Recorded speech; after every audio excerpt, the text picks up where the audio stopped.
I'm Glenn Collinson from NASA's Vlad Space Flight Center, and I'm here to tell you today about the electric wind of Venus. So Venus is cool. Venus is awesome. Venus is, in many ways, one of the most Earth-like planets that we know of. One of the key ways that it's different is that it's very, very dry. With temperatures on the surface of 460 degrees centigrade, whatever that is in Fahrenheit, you would never expect there to be liquid oceans on the surface. That kind of temperature only boils off that water into steam, but the atmosphere of Venus is still incredibly dry, so where did the steam go? So to talk about how we remove something from a planet, we're going to have to talk about two forces of nature.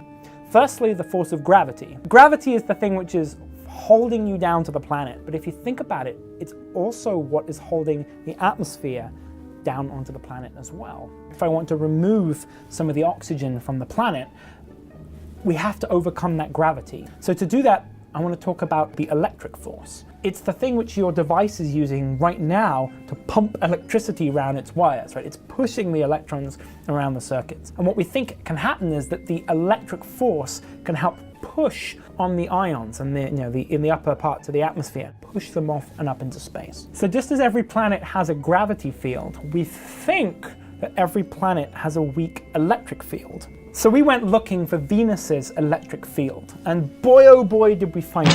It turns out that Venus's electric field is at least 5 to 10 times stronger than at Earth. It's a monster of a force. It can rip heavy things like oxygen straight out of the upper atmosphere and send them kicking and screaming off into space. So this really changes the way we have to think about planets, because it turns out that planets can lose heavy things like oxygen to space entirely through electrical forces in their ionospheres. This is something that's really important if we want to go looking for exoplanets, for habitable planets around other stars. It is no good having conditions perfect for an ocean and an atmosphere that you might want to breathe if some invisible force is going to come along and rip it all off into space. Only understanding how atmospheres evolve can we try and understand how we got here.